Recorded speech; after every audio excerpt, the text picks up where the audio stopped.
Bueno, nos complace darle la bienvenida a Marco Carrollo, que evidentemente es conocido por todos ustedes. No creo. O por casi todos.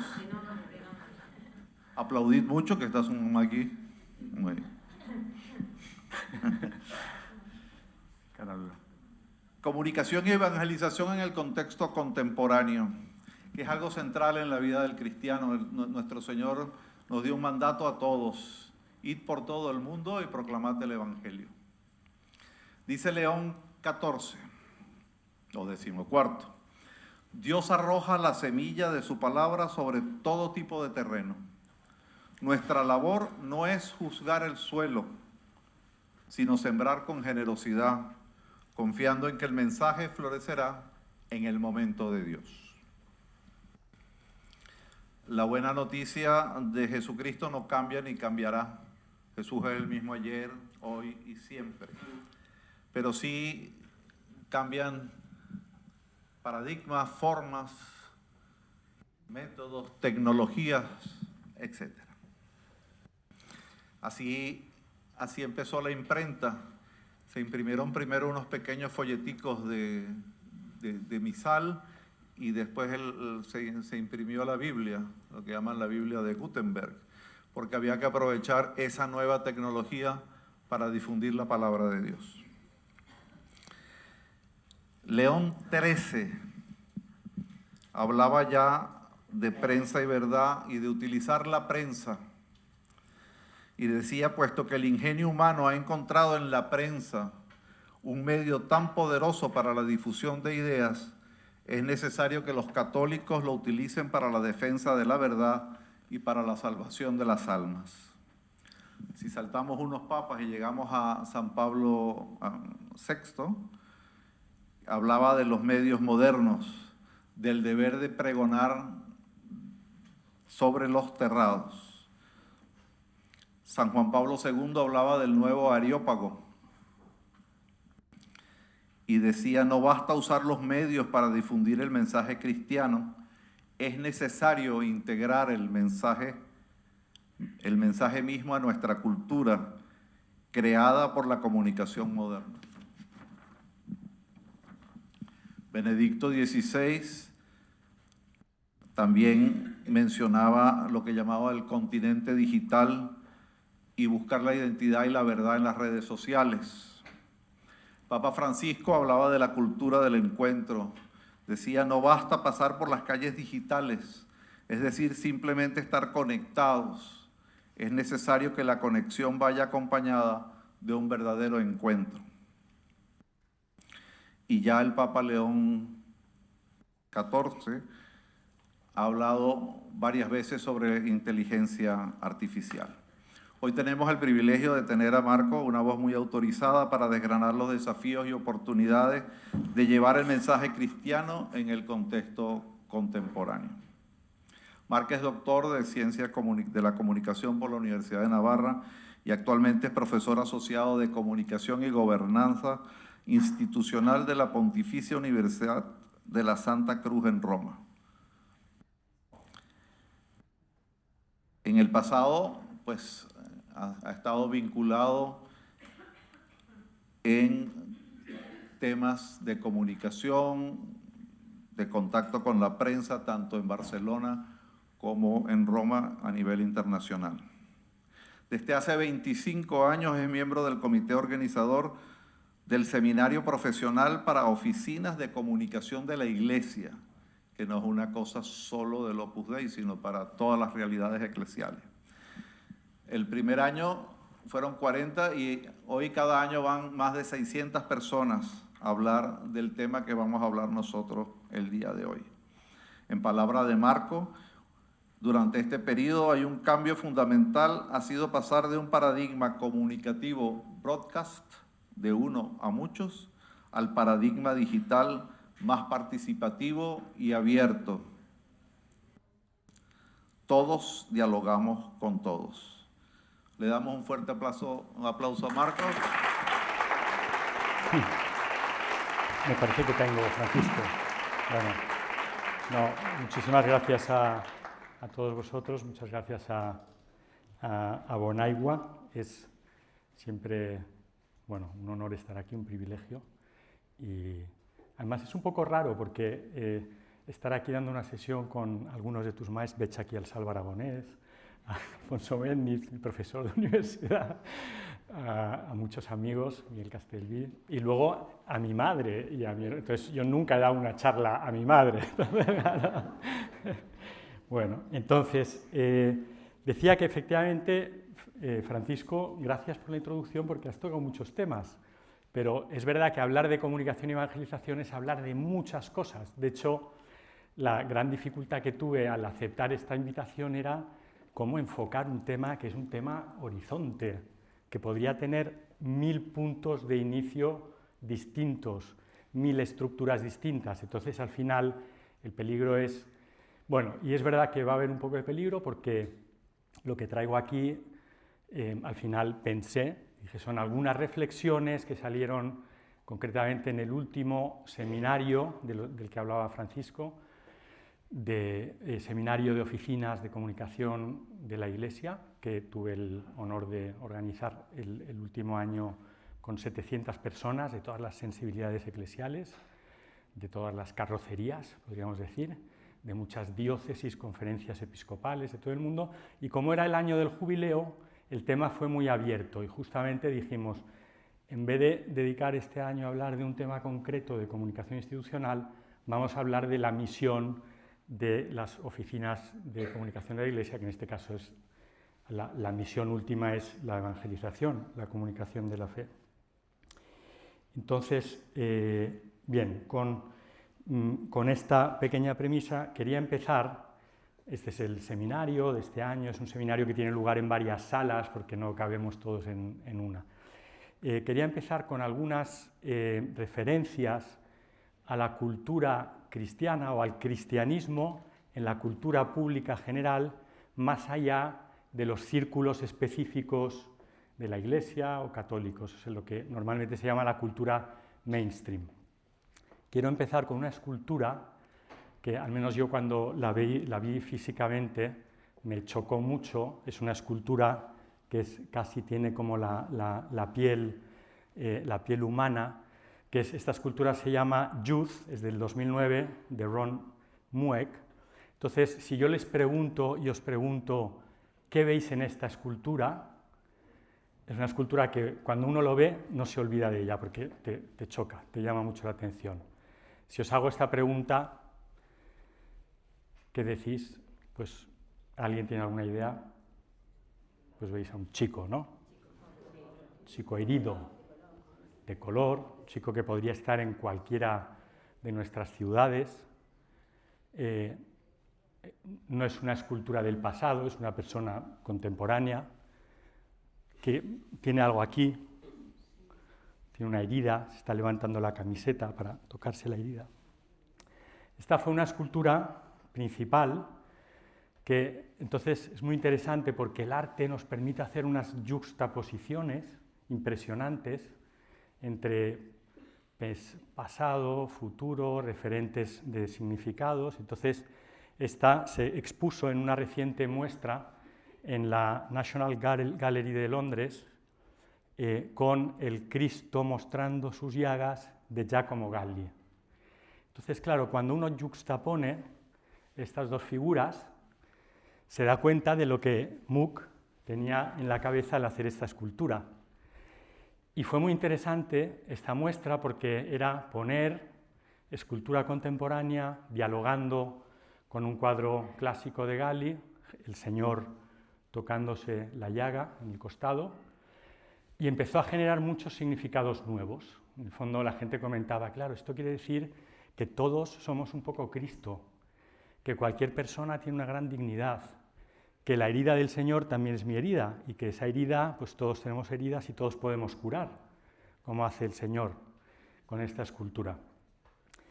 Tuvo tanto éxito esta muestra, que fue la continuación de una que organizó la National Gallery de Londres. Entonces me parece interesante la referencia porque la National Gallery de Londres no es una catedral, es un edificio secular en la ciudad más secular del mundo, la más multicultural. En esta muestra sobre The Image of Christ la imagen de Cristo en el arte, había todo tipo de personas haciéndose preguntas, contemplando cosas bonitas, cosas hermosas. Tuvo tanto éxito esta muestra que luego inmediatamente hicieron otras dos, una que se llama Sin, el pecado, tenía como más appeal comercial, pero al final era una gran catequesis sobre el tema de la creación, el pecado, Dios creador, Dios Padre, y una más reciente, esta de aquí, que fue sobre la figura de San Francisco de Asís en el arte, que fue impresionante. Entonces, el organizador de estas muestras, que fue una de las personas que vino a este seminario el año pasado, se llama Joostra, nos decía, en el fondo hay muchas posibilidades. Es muy interesante, decía él, poner arte cristiano en espacios no cristianos, en ciudades no cristianas, o cristianas en parte, como Londres, porque generan procesos muy interesantes, ¿no? Decía él también, todas las grandes colecciones de pintura europea son inevitablemente también grandes colecciones de arte cristiano y en el fondo grandes catequesis, queriendo o no. Me parece muy interesante, viniendo a Barcelona, he dicho, bueno, un fenómeno contemporáneo, ambiguo, quizás el disco, Spotify declaró, hace unos días, leía un artículo, decía, es el disco en absoluto que en un solo día ha obtenido más escuchas en el mundo entero. Y es un disco, como sabéis, que está repleto de referencias religiosas. Hay una canción incluso preciosa que es toda sobre Cristo piange diamanti, ¿no? Que es Bien, entonces, aunque dure 1 minuto y 10, y seguro que los más jóvenes y muchos de los aquí presentes han escuchado a Rosalía explicando lo que le pasa en este proceso, creo que vale la pena dedicar, si no os importa, 1 minuto y 10 a escucharla. Jo tinc un desig, jo no sé si a tu et passa això, però jo tinc com un desig a dins meu que jo sé que aquest món no el pot satisfer. O sigui, no sé si a tu això et passa, però jo m'he passat tota la vida tenint aquesta sensació de buidor, de sé que aquest món no el podrà omplir, aquest buit. Llavors és com, et confons a vegades perquè dius, ostres, potser amb alguna material ho puc omplir, o potser amb una experiència, un liu en el que em foto, m'ho pot omplir, o inclús les relacions romàntiques. Saps? De cop, potser les relacions romàntiques fiques a la parella de cop en un pedestal, tipus, em donarà la felicitat, la pau, i no, potser estem confonent aquest espai. Serà que aquest espai potser és l'espai de Déu? És l'espai de la divinitat. Saps el que vull dir? És un espai que potser Déu és l'únic que ho pot omplir i que l'omplirà si potser tu tens la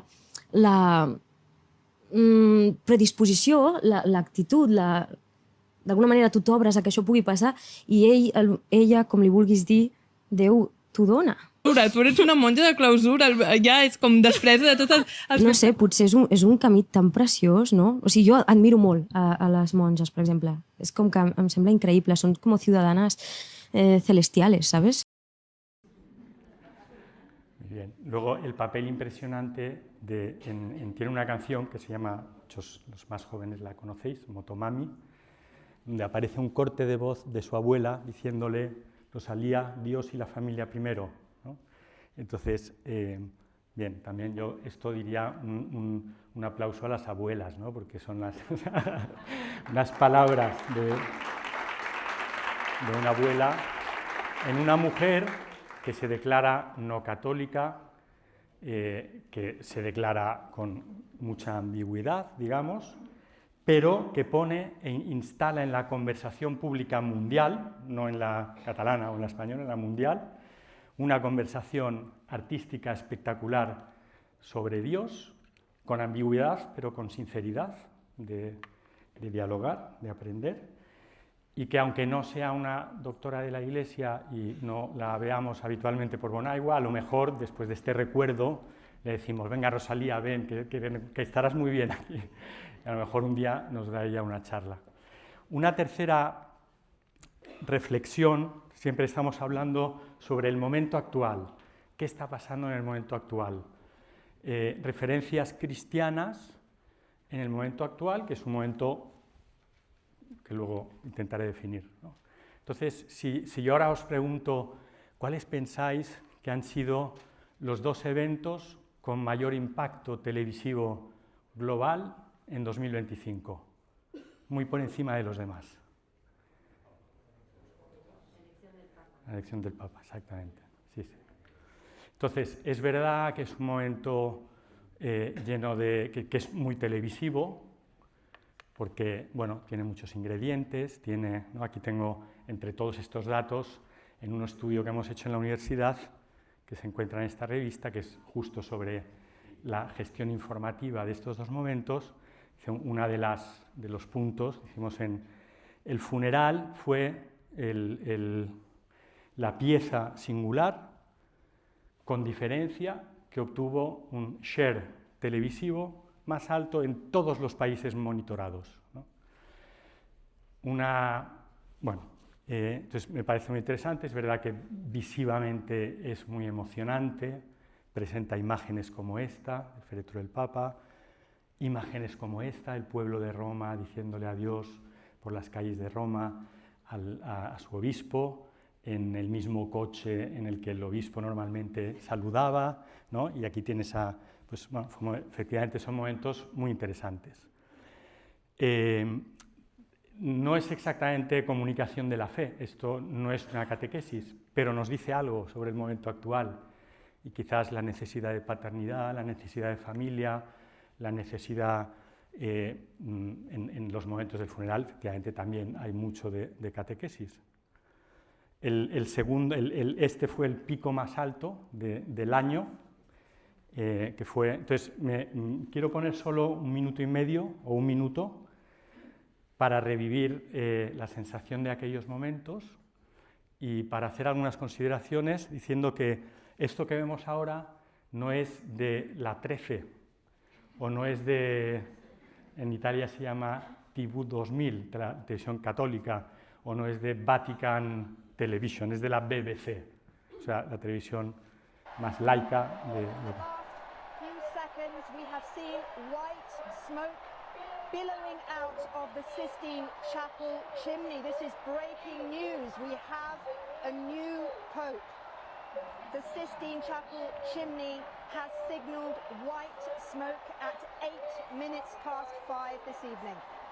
This means that 133 cardinals inside the Sistine Chapel have decided, have voted, and have elected the 267th Pope, the heir to St. Peter, a man who will lead 1.4 billion Catholics around the world. Celebraciones. Bueno, y sigue así hasta que suenan las campanas de la basílica que confirman que el fuego es blanco, porque aquí se ve blanco, pero hasta que no suenan las campanas no hay confirmación, ¿no? Entonces, es increíble, o al menos a mí me lo parece, que la locutora de la BBC se emocione ella misma y diga: tenemos un nuevo papa, tenemos, los ingleses, tenemos un nuevo papa, ¿no? Entonces nos dice algo interesante, otra cosa interesante sobre el momento actual. Bien, un poco parecido al Habemus Papam, que fue el otro momento. Bien, sería bonito dejarlo, pero quizás tampoco quiero abusar de vuestra paciencia y lo paso, ¿no?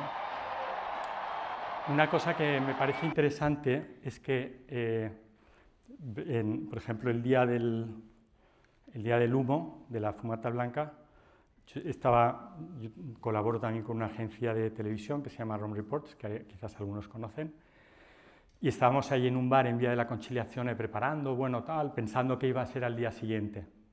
Cuando empieza a oírse ruido en la calle, todo el mundo sale de los bares, de las casas, las bicicletas, los romanos van hacia la plaza. Y a mí personalmente lo que me llamó más la atención y me hizo reflexionar era por qué muchos de los colegas periodistas se estaban abrazando. Muchos no católicos de todos los países, algún musulmán, todos abrazándose. Y yo decía, ¿por qué? Si no saben quién es, luego no les va a gustar. O sí les va a gustar. Luego a todos les gustó, porque al final siempre gusta. Pero, bueno, nos dice algo, nos revela algo. El caso final, el cuarto ejemplo, podríamos poner 1000, porque realmente hay muchos, yo tuve que descartar muchos, ¿no? El 4 es la película que ahora mismo se ha convertido, es una película de hace 2 semanas, se ha convertido en la película número 1 en box office en toda la historia en Italia. La semana pasada superó a Avatar, que hasta ese momento era la número 1, ¿no? Es una película de Checco Zalone, no sé si alguno de ustedes lo conoce, es un cómico italiano muy conocido y en esta película, que es sobre el Camino de Santiago, es un Camino de Santiago que él va a la búsqueda de su hija que se ha escapado de casa, un padre que está con una cabra, y entonces él a la búsqueda, os pongo solo un segundito del tráiler para que veáis el tipo de... Entonces, esta es la persona muy excéntrica, uno que él dice, ¿usted por qué tiene tanto dinero? Y dice, no, porque mi padre trabajó mucho toda su vida, ¿no? Entonces, bueno, es este tipo de personaje que va con peluca. Aquí están buscando a la hija que ha desaparecido. Y la hija le dice, papá, estoy haciendo el Camino de Santiago. Coge la Ferrari y se va a buscarla. Y le preguntan, ¿el Camino de Santiago en Ferrari? Y dice, più bello con la Ferrari, più bello che Mattarello. Bien. Bueno, y en todo este proceso de seguir a su hija en el Camino de Santiago, va absorbiendo muchísimos mensajes que son nucleares al Evangelio, ¿no? En el fondo tenemos la película de box office más alto de la historia de Italia con un cómico reevangelizando a Italia, ¿no? Entonces, bien. Entonces, me parece que el momento actual es muy interesante, muy apasionante y tiene una aparente paradoja. Estamos en un momento en que la secularización formal, que podemos llamar cultural o sociológica, crece. Llevamos muchos años con una transformación cultural y legal muy fuerte, se van aprobando nuevos derechos que para un cristiano son contrarios al derecho natural o a la ley moral. Y para mí el punto más certero objetivamente y más claro de este declive sociológico de la religión, digamos, del catolicismo, del cristianismo, es la reducción que ha habido de 2000 a 2023 de matrimonios canónicos, una reducción del 53%. Esta tabla es impresionante. En algunos lugares, como Europa, aquí la reducción ha sido del 78% más o menos. Si calculáis el color gris es ahora, esto es hace 22 años. Globalmente crece solo en África, pero claro, esto no sustituye, o sea, el futuro es... y al mismo tiempo, junto a esta secularización sociológica y cultural, un impresionante nuevo interés, una impresionante nueva apertura. Lo que hemos visto son 4 ejemplos, a veces con un punto de banalidad, un punto de ambigüedad, un punto de... pero un nuevo interés, una nueva apertura hacia el cristianismo, que coincide con la descripción que hacen muchos intelectuales de un hastío hacia el fin de las ideologías, la caída de las ideologías. El cristianismo se empieza a ver como una estructura de sentido auténtica, original, no ideológica, relacional, y se están generando muchas elecciones de vivencia cristiana nuevas, quizás impensables hace 25 años. Parece que en esto, por ejemplo, la ciudad de Barcelona es un laboratorio muy interesante, es cómo nacen nuevas realidades en forma de comunidades, retiros de no sé qué, cursos, itinerarios de catequesis adaptados a cada persona, cursos matrimoniales y patrimoniales, lugares con una especial vitalidad, bautismos de adultos. Entonces, ahora voy a poner también un poco una carrelata de diapositivas, un poquito rápido, me perdonen, pero que son algunas de estas cuestiones que empiezan a surgir, ¿no? Por ejemplo, un dato muy interesante, en Inglaterra, el porcentaje de personas entre 18 y 24 años que asisten a la iglesia al menos una vez al mes, al menos un poco, ha crecido entre 2018 y 2024 del 4% al 16%. Muy interesante este artículo de Anne Hurd, que titulaba la edad del nihilismo is over, ha pasado, la generación Z quiere rellenar el vacío que tiene, ¿no? Entonces, esto nos conecta con lo que decía Rosalida, no? Hi ha un buit que jo no sé com omplir, i que potser aquest buit és l'espai de Déu, ¿no? Decía ella. Otro dato muy interesante es el fenómeno creciente en toda Europa y en todo el mundo de los bautismos de adultos. También es verdad que como está habiendo menos bautismos de niños pequeños, está creciendo en modo exponencial año tras año. El año pasado, en Francia, el dato es de la vigilia pascual de 2025, en una sola noche se bautizaron 17.800 personas adultas que han elegido, después de un proceso largo de formación, este camino. Era un 31% más respecto al 24%, y lo mismo está sucediendo en países como Corea, Estados Unidos, Inglaterra, etcétera, etcétera. En Corea de un modo increíble. Otro ejemplo, en la ciudad donde vivo, en Roma, Miguel conoce muy bien, es un sacerdote que lleva 30 años realizado un itinerario de formación en 15 sesiones para jóvenes, está prohibido a menores de 33 años, todos los demás pueden ir, y es un curso bastante profundo y exigente, no es banal, o no es simplemente, no digo que sea banal tocar la guitarra, pero digamos que van allí a estar 1 hora y media a oír hablar de Biblia, exégesis bíblica, con muchas consecuencias prácticas. Es verdad que él es muy bueno haciendo esto, conecta muy bien y se explica muy bien. Entonces, lo que ha pasado en estos 30 años, esto es a las 9 de la noche, que es como si en Barcelona fuera culturalmente las 10 de la noche. Imaginaros la Basílica de San Lorenzo repleta de gente joven a las 10 de la noche, de 10 a 11 y media, gente que luego tiene que ir a la universidad al día siguiente. Bien. La semana pasada, mientras preparaba esta sesión, hubo en Madrid 2 eventos que también muy desconcertantes, o sea que al menos para quien vive fuera. Uno era este evento llamado Llamados, un diario titulaba El Movistar Arena se convirtió en una insólita catedral, con adoración eucarística, con adoración, con momentos de formación, con testimonios.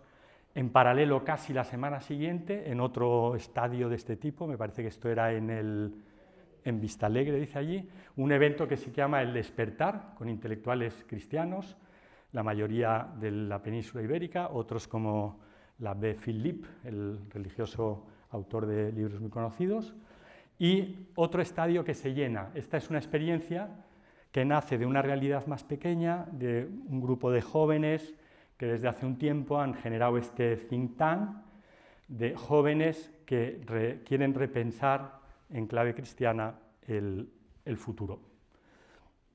Bien, para mí me parece súper interesante el caso, no sé si algunos de los presentes lo conocen, el caso de los Alpha Course. Yo desde hace un tiempo estoy llevando un par de cursos alfa, son cursos para 12 personas, con una utilización extraordinaria de la comunicación, con unos vídeos muy buenos, donde sobre todo son unos encuentros que tienen 3 partes, convivialidad, o sea, cena, la mesa siempre une, un vídeo, que es donde te llega la formación, muy bien hechos, son un caso de comunicación en sí mismo, y un tercer momento de exploración de la fe, de dejar que la gente hable, que cada uno saca lo que lleva dentro, etc. Y el proceso que se genera, bueno, en definitiva, Alfa es una puerta abierta a quien busca en Internet, yo quiero saber algo más de la fe cristiana. En los últimos años los han hecho 40 millones de personas. El año pasado lo hicimos 2 millones de personas. O sea, los 2 millones es una puerta de entrada impresionante. Entonces, creo que el momento actual es un momento que es muy interesante. A mí, en algún momento, porque tiene esta doble... es un mundo en el que se ve que están haciendo algo nuevo, y es un mundo en este sentido parecido al Bajo Imperio Romano, que es la época de San Agustín, y que aquí Thomas Couture representa con este cuadro, ¿no? O sea, un mundo con un mundo fundamentalmente pagano, con divinidades, pero con mucha inmoralidad, con fiestas de este tipo, donde empieza a surgir algo nuevo, que es el cristianismo, que está en sus primeros años de luz pública, después del edicto de Constantino, y que abraza, entre otros, al mismo San Agustín, que él viene de ese mundo, y sobre todo gracias a la ayuda de su madre y a la ayuda de sus maestros en la fe, acaba siendo uno de los faros del cristianismo. A mí todo esto me recuerda bastante a la frase de un teólogo alemán que a final de los 60 escribía esto. Fijaros qué interesante, es un poco largo, pero vale la pena. Os dejo un tiempo para leerlo o lo leo, ¿no? De la Iglesia de hoy, decía en el año 69, pero no pensando en la Iglesia de entonces, sino decía pensando en la Iglesia del 2000, escribía.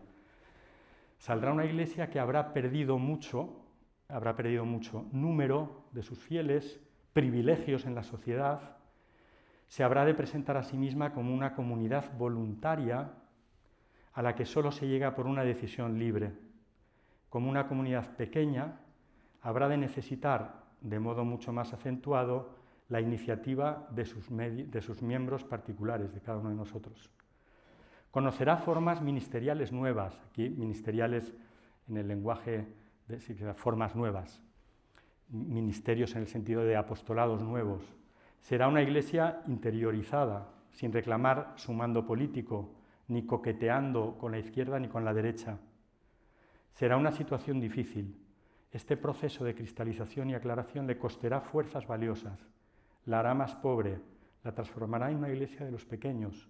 Se puede decir que todo esto necesitará tiempo, pero tras la prueba de estos desgarramientos brotará una gran fuerza de una iglesia interiorizada y simplificada. Y concluye, los hombres del mundo total y plenamente planificado, o sea, se está refiriendo al mundo en el que estamos, nosotros de un mundo totalmente planificado, donde no puedes dejar el coche que se salga medio centímetro y tal, porque ya tienes que pagar, y todo está planeado hasta el último milímetro. Dice, los hombres de ese mundo serán indefectiblemente solitarios.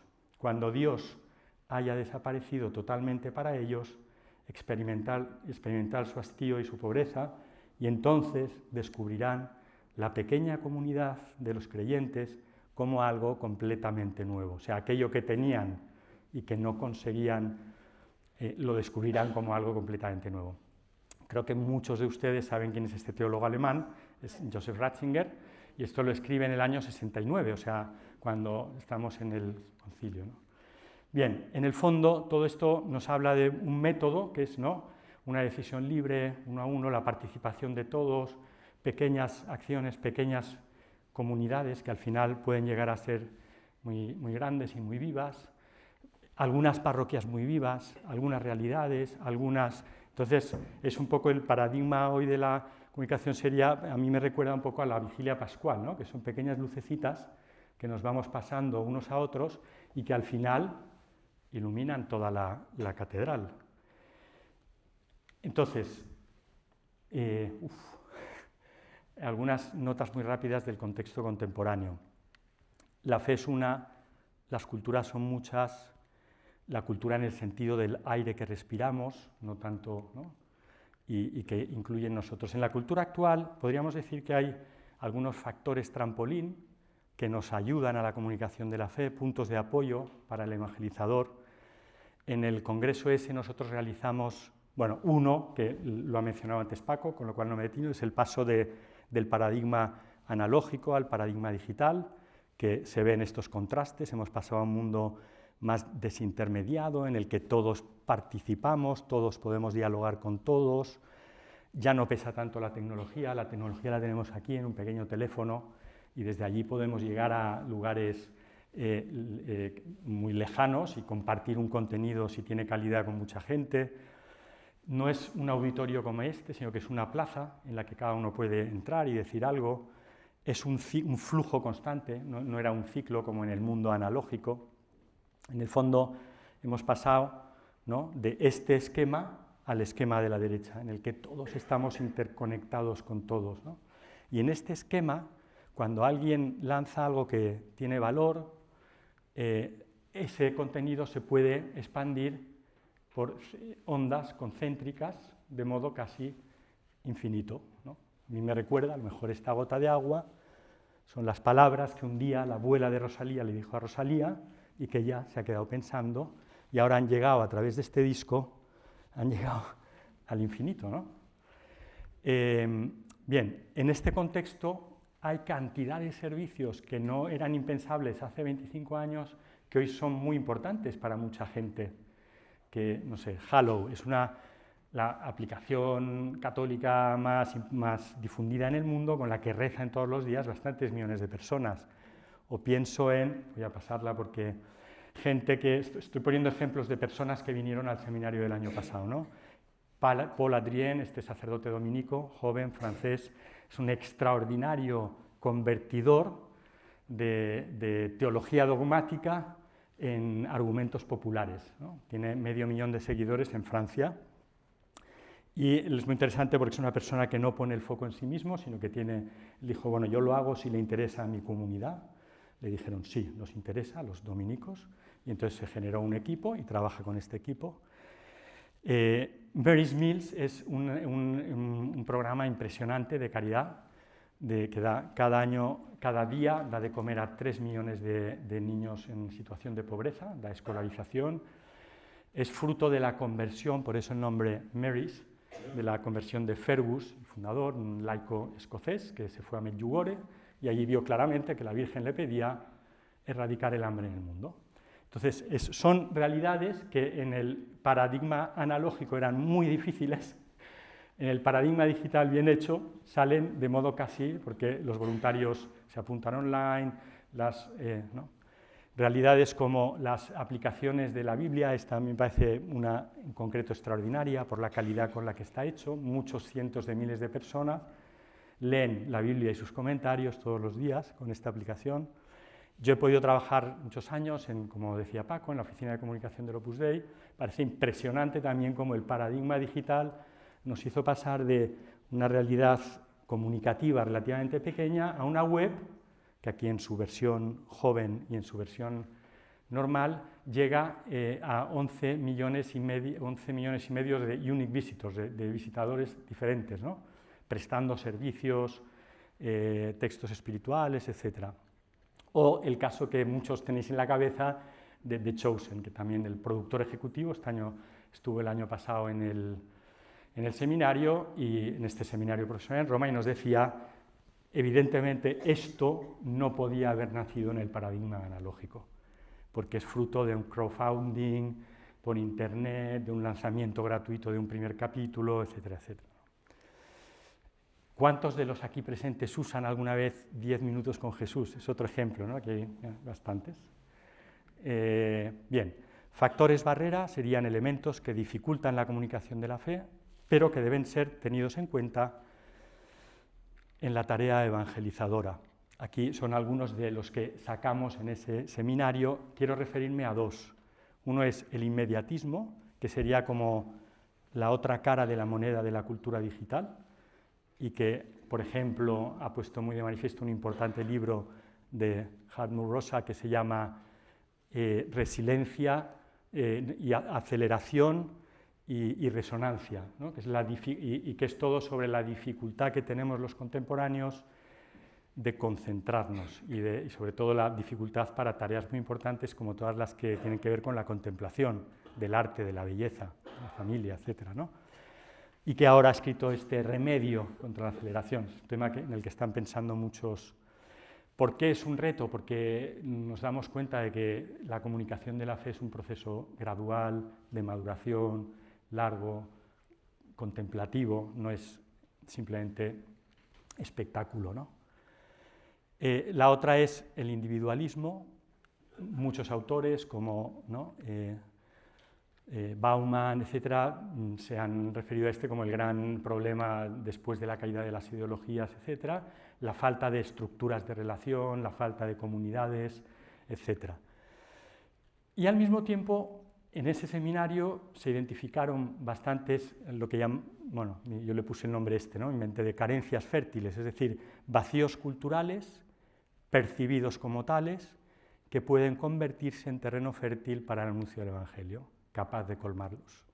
Entonces, estos son algunos que saben, yo me refiero a dos. El vacío espiritual, al buit del que hablaba Rosalía en aquella charla, y el otro es la soledad existencial. Es muy interesante estos dos libros con títulos muy acertados, de Sherry Turkle, que uno se titula Alone Together, estamos más juntos, más conectados que nunca por las redes, y al mismo tiempo mucha gente, salen todas las sondeos de estudios sobre la juventud, uno que estamos haciendo en la universidad, por ejemplo, ¿no? Te dice, una de las preocupaciones mayores de la gente joven hoy es la soledad, y el otro que se llama En defensa de la conversación. Este es el contexto de la comunicación de la fe. Entonces, a partir de ahí, llevamos 40 minutos, me gustaría dedicar unos minutos finales a algunas claves que nos dio León XIV en un mensaje de Navidad a la Curia Romana hace unos días, que me parece un texto muy breve en el que dice mucho, o dice casi todo, sobre, en el fondo es cómo comunicar la fe en esta cultura que hemos visto, con estas paradojas y con estas búsquedas, carencias fértiles, trampolines y barreras. Entonces, la leo una vez entera, luego comentamos algunos factores, ¿no? La Iglesia es por naturaleza, decía el Papa en ese momento, extrovertida, abierta al mundo, misionera. Ha recibido de Cristo el don del Espíritu para llevar a todos la buena nueva del amor de Dios. La Iglesia existe para invitar, llamar, reunir al banquete festivo que el Señor prepara para nosotros, para que cada uno pueda descubrirse hijo amado, hermano del prójimo, hombre nuevo, a imagen de Cristo y por lo tanto testigo de la verdad, justicia y paz. Entonces, la Iglesia es por naturaleza extrovertida, abierta al mundo, eso ya nos lo ha dicho antes Paco. Esta es en la facultad donde tengo la suerte de trabajar en Roma, como la Iglesia es por naturaleza extrovertida, comunicación abierta, pues nuestros estudiantes pasan muchas horas haciendo ejercicios de media training, de cómo hablar a las cámaras, de lenguajes contemporáneos, televisivos, radiofónicos, podcasts, etcétera, discurso público sobre la fe, discusión pública sobre la fe, etcétera. El primer principio, con lo cual, o clave comunicativa, y aquí son algunas claves que nos da el Papa, sería la apertura, ¿no? Nuestra misión es abrir puertas. Y en esto creo que me contaba mi hermana Ana, que está aquí, decía que ella está con un curso de postmatrimonial, ¿no? Y que la gente llega por internet. Dice, ¿dónde puedo hacer un curso tal? En Monaigua, la gente viene. Eso es una puerta abierta. Alfa es una puerta abierta. ¿Cómo puedo hacerme cristiano? Y la gente llega y se apunta a un curso de 12, no más de 12. Tiene que ser. Esas son puertas abiertas, ¿no? Dice, sigue el Papa, para llevar a todos, ¿para llevar qué? Abrir, ¿para qué? Para llevar una buena noticia. Carácter afirmativo del Evangelio, de la evangelización, ¿no? Es el carácter afirmativo. Entonces, aquí es interesante pensar, nosotros cuando pensamos en las noticias pensamos en Irán, en Maduro, en un tren, en un no sé qué, pero cuando pensamos en una buena noticia, cuando alguien nos llama y os dice, tengo una buena noticia, estamos pensando en algo que nos transforma, que nos cambia, que le ha cambiado a esa persona. He encontrado a la chica de mi vida, o he encontrado al chico de mi vida. Voy a ser madre. Voy a, no sé, ¿no? Las pruebas médicas han salido bien. Nos van a financiar ese proyecto. O, como me pasó el otro día en Roma en el jubileo, me pasaron muchos amigos míos de toda la vida, y uno me decía, me he confesado después de 35 años, vamos a abrir una botella de champán. Eso es una buena noticia, algo que te cambia, te transforma. Entonces, la segunda clave sería el carácter afirmativo. Hay una cita de Benedicto XVI que a mí me gusta mucho, cuando le preguntaron una vez, al volver de la Jornada Mundial de la Familia, alguien le dijo, de una televisión alemana, le preguntó, pero ¿cómo es posible que usted estaba allí, en la Jornada Mundial de la Juventud, cuando estaba el debate sobre el matrimonio homosexual y no les dio un palo, ¿no? Entonces él dijo, bueno, es que yo tenía el micrófono solo 2 momentos de 15 minutos y había mucha gente delante y yo no quería poner el acento allí. Entonces decía, luego seguía y decía, porque es muy interesante que recordemos que el cristianismo no es un cúmulo de prohibiciones, sino que es una opción positiva. Y es muy importante hacerlo ver de nuevo, porque hoy esta conciencia a veces, ¿no?, ha desaparecido. Se ha escuchado tanto sobre lo que no está permitido que ahora es preciso decir, en realidad nosotros tenemos una propuesta positiva que proponer. Y a veces es más complicado pensar la propuesta positiva que... Entonces, luego uno va a las homilías de aquella Jornada Mundial de la Familia, que fue en Valencia, y claro, en una de ellas, yo un día conté y me parece que hay como 20 afirmaciones sobre lo que es una familia. Comunidad intergeneracional, bueno. Dice luego el Papa, ¿a qué nos llama esta buena noticia? Nos llama, a mí esta es la imagen que me gustaría dejar de esta sesión, sobre todo porque estamos muy cerca de la comida, todos estamos esperando el banquete festivo, y entonces nos llama a un banquete festivo, no nos llama a algo pesado, exigente, horrible, que nos instala o voluntarioso, sino que nos llama a un banquete que el Señor nos prepara. Entonces, a mí me recuerda mucho a la película del Festín de Babet, no sé si la veis, una película magnífica del año 87, donde todos llegan un poquito forzados al banquete y claro, ante aquellos alimentos tan suculentos, es la primera vez que se juntan se empiezan a descubrir todos más felices y al final salen diciendo totalmente transformados, gracias al festín que les prepara Babet antes de irse, ¿no? O el otro gran banquete de la historia, quizás una de las parábolas más centrales del Evangelio, que es el banquete que le prepara el padre al hijo pródigo, aquí tan magníficamente representado por Murillo, y aquí para mí todavía más magníficamente representado por Rembrandt en el Hermitage de San Petersburgo, ¿no? Bien, esta nota diría como otras 2 claves, con lo cual bueno, parece clave, por tanto, comunicar la fe con la clave de la alegría, un banquete festivo. Yo ahora aquí voy a decir algo, me parece que todos tenemos la experiencia que al final las grandes conexiones interiores se producen mejor en una comida de amigos o en una comida en familia, con una música bajita que te permite hablar, con un vino rico, ¿no?, que en una homilía de Bonaigua, no sé, ¿no? Pues no lo digo porque me echa aquí don Javier, pero todo suma, ¿no? Pero suma tanto el banquete y la comida del domingo en vuestra casa como la homilía de Bonaigua. Y en algunos momentos más una que otra, depende del estado anímico de cada uno.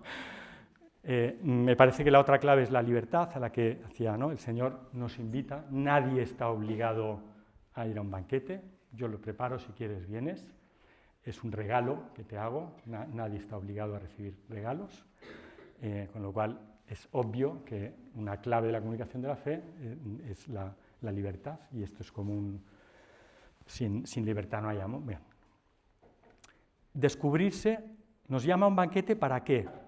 Entonces, aquí también es interesante, nos llama a un banquete no para disfrutar solo de la comida, que es importante, sino para descubrirse hijo amado, hermano del prójimo, ¿no? Aquí el detalle del abrazo del padre de Rembrandt al hijo pródigo, en el fondo, ese es el anuncio del Evangelio, ¿no? Un anuncio de vuelta, también podemos pensar al banquete que debe organizarse allá arriba cada vez que uno abre la puerta, etc. Entonces, esta idea nos da otra clave muy importante de la comunicación de la fe hoy, que es la relación no como medio, sino como fin en sí mismo. La relación es ya en sí mismo comunicación de la fe. Mantener, no solo abrir la puerta, sino mantenerla abierta. Porque es el único modo de que alguien pueda descubrirse hijo y hermano, y por tanto, hijo y hermano de Dios. Dice luego el Papa, nos recuerda que la evangelización es un don del Espíritu, es bastante claro que, entonces yo antes decía, en mi universidad organizamos cursos de media training y de discurso público de la fe y tal. Eso puede ser nuestro granito de arena, pero lo importante es esto, ¿no? Y esto lo que nos da es otra clave, que es una gran espontaneidad y confianza. yo no me tengo que preocupar demasiado.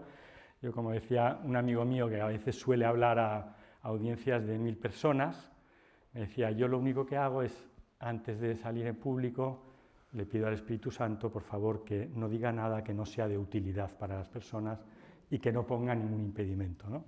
Entonces, la otra clave, muy obvia, es que la evangelización, como nos recuerda el Papa, siempre es la misma cita, ¿eh? O sea, ¿qué cantidad de cosas tiene esta pequeña cita? Es cristocéntrica.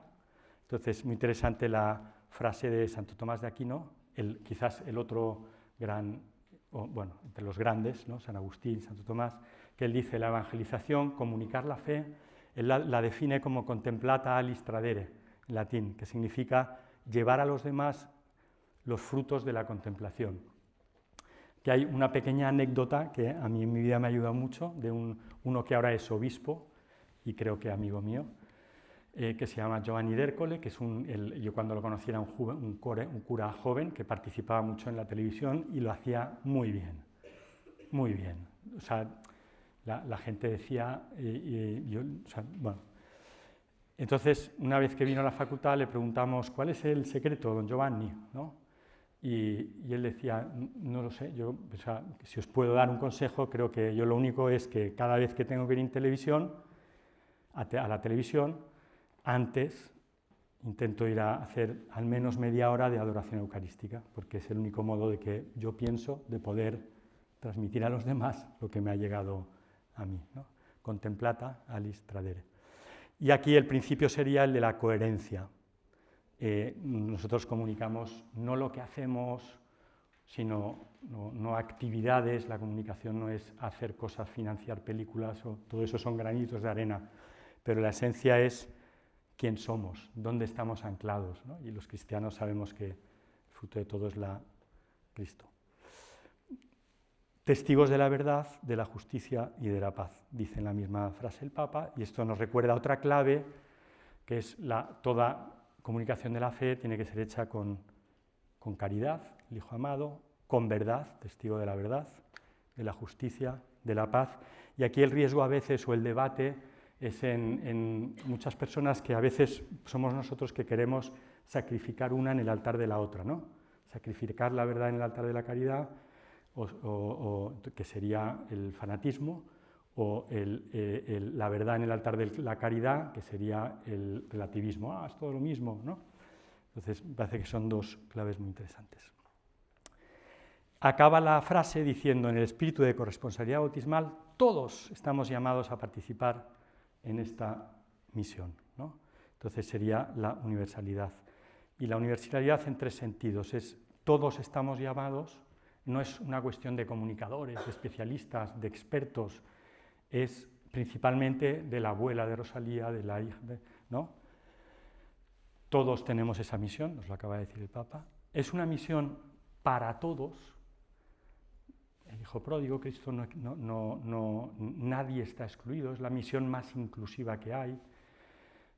Por eso decíamos, ¿no? Una de las claves es mantener la relación. La vida es muy larga de todas las personas pueden tener un punto de inflexión, un punto de... Entonces, muy importante ver la vida en su arco global, no en el punto del presente.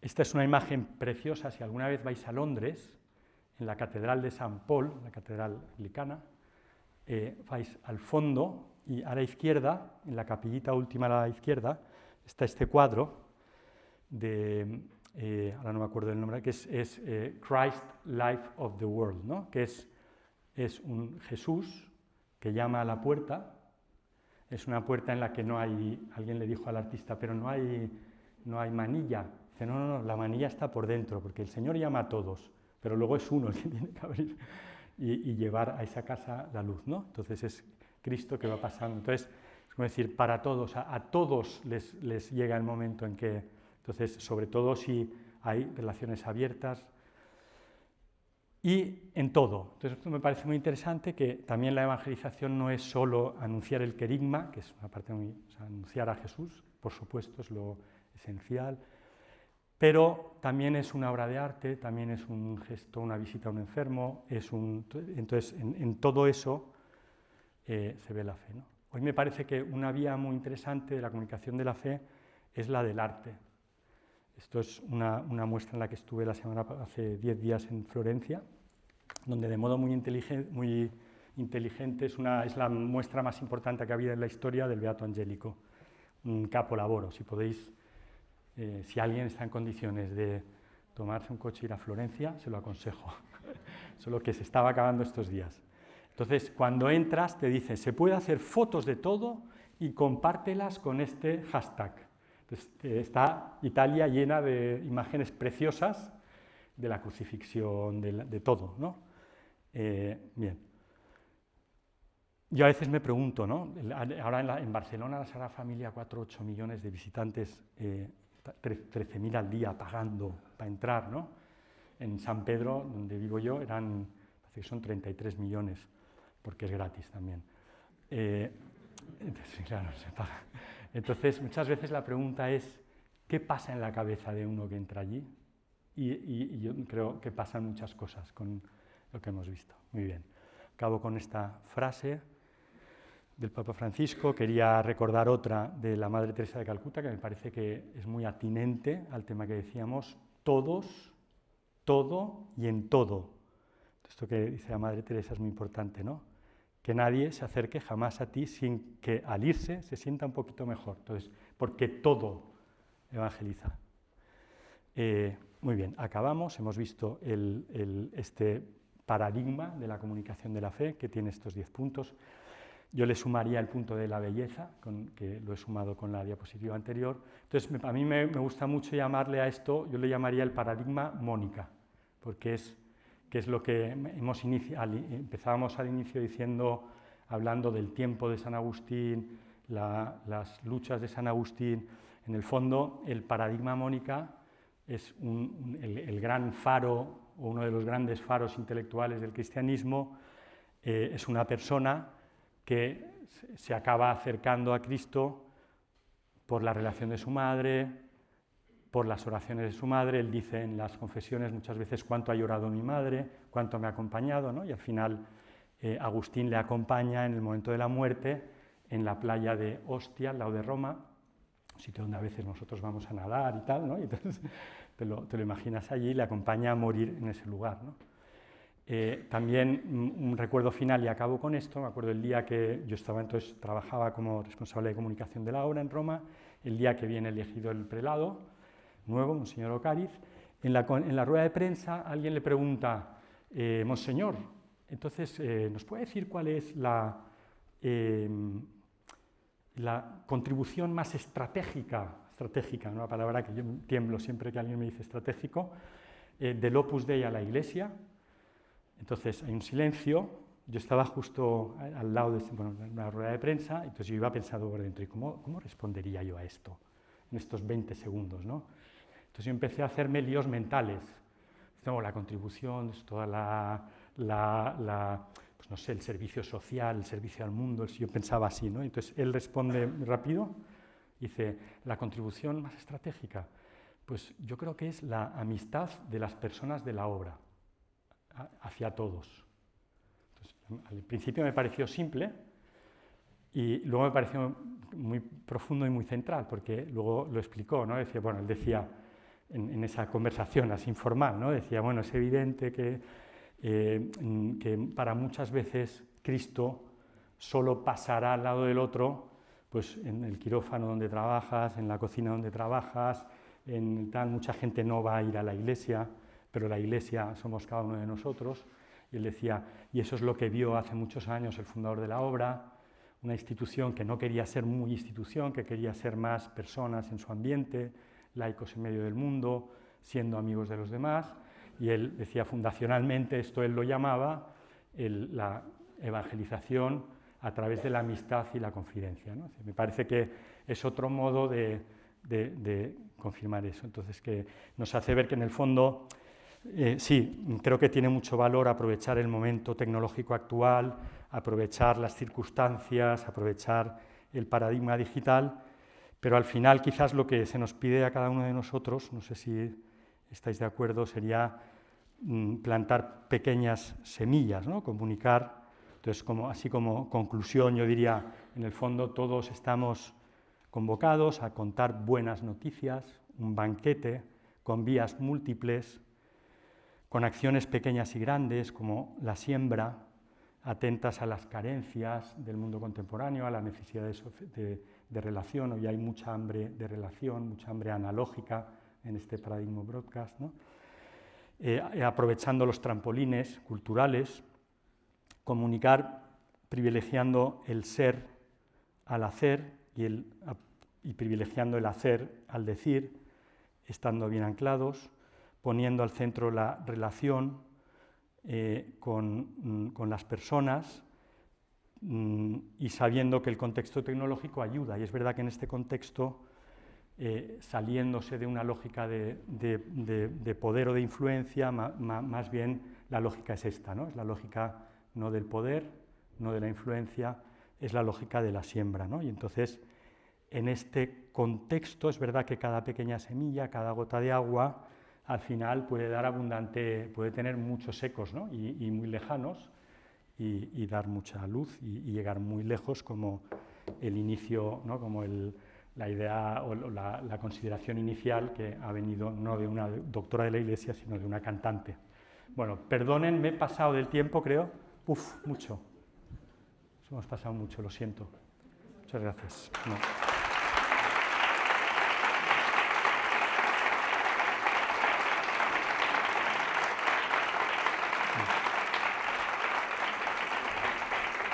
Demasiado amables. ¿Preguntas? Es que los pobres, claro, aquí la gente tiene la comida en casa, ¿no? Son las... Tienes 2 horas de preguntas. ¿Alguna pregunta? Yo creo que... ¿Alguna emoción? Sí. Este coloquio estará la semana que viene en la web del oratorio. Pero resumido, ¿no? Resumido. No, toda.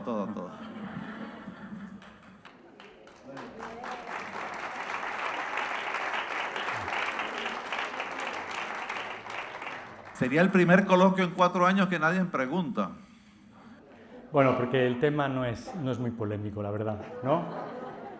Dar un abrazo, preparar un banquete, no es muy polémico, preparar banquetes. Hay una. Un testimonio, no una. Teresa de Calcuta, que dijo que nadie se acerque jamás a mí, a ti, sin... Sin que quede un poquito más feliz, un poco más contenta.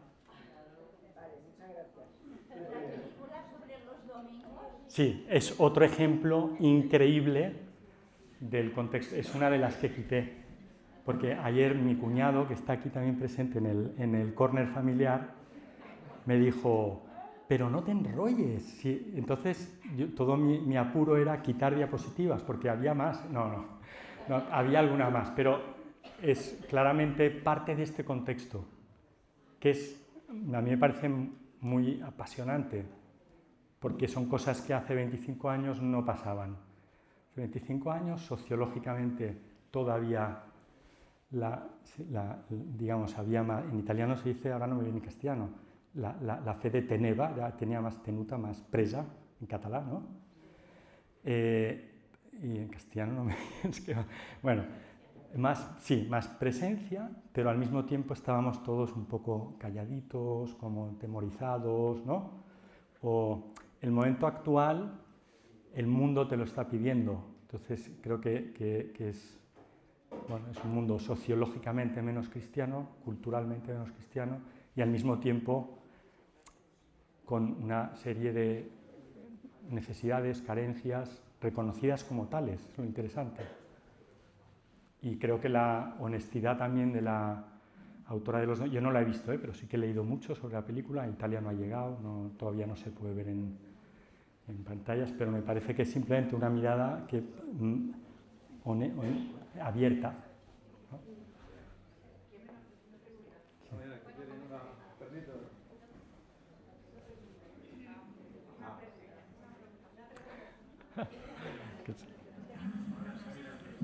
Nada, es un pequeño comentario porque agradezco mucho cómo lo ha presentado, con esa, bueno, pues con ese ánimo positivo, que yo creo que es lo que nos hace falta, ¿no? Perder un poco lo que decías del temor, porque muchas veces se ha visto como cuando uno intenta compartirlo con amigas que no son creyentes, tienes siempre el temor de que te tachan un poco de, bueno, pues algo pesado la religión, ¿no? Claro.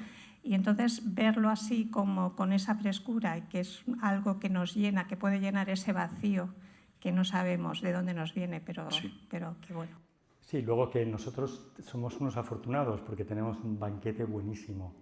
Entonces yo hablo de mi banquete, no quiero, ¿no? O sea, me parece que es muy interesante la clave que da Ratzinger en el 69 de decir, bueno, es que será una comunidad mucho más voluntaria, y como es mucho más voluntaria, yo no tengo ningún deseo de influir o de dominar o de controlar, que ese es el modelo comunicativo propio de la política o del marketing, pero no de la comunicación de la fe, que es comunicación de una buena noticia, de un banquete, de algo que nos hace felices, ¿no? Parece que el paradigma es, y esto los de comunicación siempre decimos, cuando te toca comunicar una institución, una empresa, lo primero que tienes que hacer es pensar cuál es tu identidad, porque eso te marca el estilo comunicativo.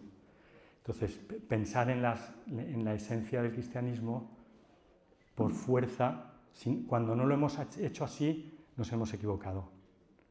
Pero la realidad es esa, es que yo te quiero contar mi buena noticia. Es un banquete, además, que antes me parece que es muy interesante, ¿no? El tema del que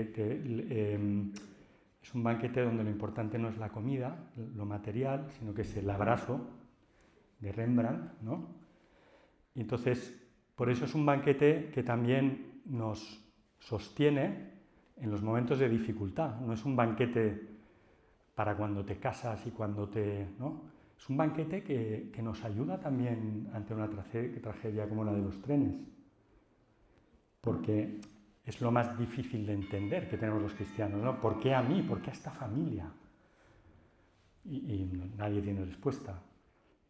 Pero la respuesta es, al menos esa familia, como tiene alrededor esa comunidad de fe, va a estar siempre especialmente abrazada, bendecida, ¿no?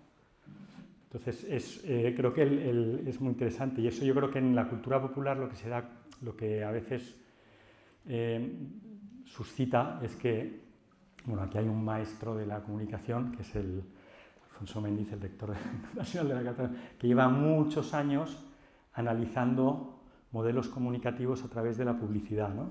Y la transmisión de valores a través de la publicidad. Entonces, tendría mucho que decir sobre todo esto.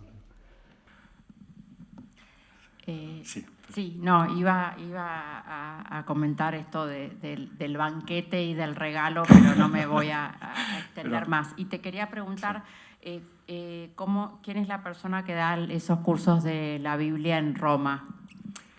Se llama Fabio Rossini. Creo que aquí hay una persona, Miguel Castelví, que igual ya se ha ido, porque que se ha llevado que él ha traducido uno de sus libros. Me parece que tiene al menos 3 traducidos al castellano. Hay uno que se llama El arte del buen combate, otro que se llama, no lo he leído en italiano, entonces me viene El arte de la vida buena, es todo exégesis bíblica muy tocando realidad. Sí, hay otro que es sobre los 8 días de la creación y consideración. Este es Recomenzar, me parece. Muy bien. Bueno, Adina.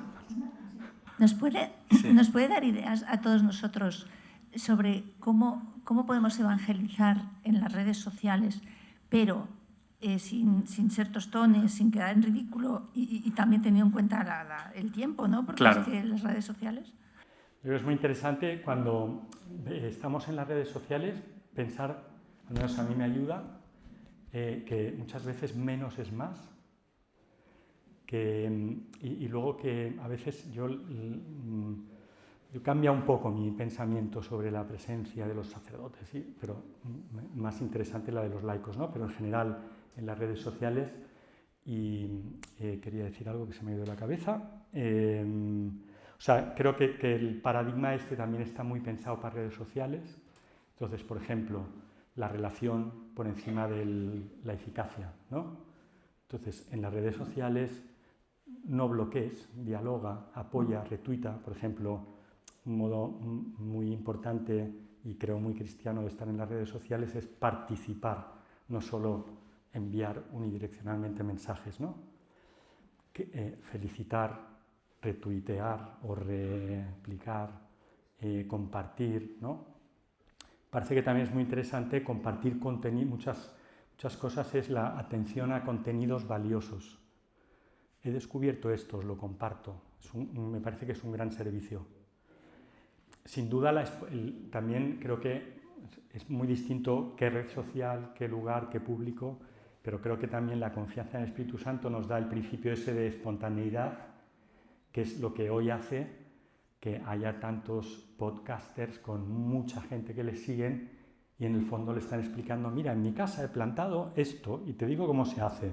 Y, o sea, no es una cosa, es espontaneidad, entonces también llevada al terreno de lo espiritual. A veces si uno sabe hacerlo con fuerza, con garra, ¿no? Creo que es muy importante no pensar que poner algo en las redes sociales no es automáticamente comunicar.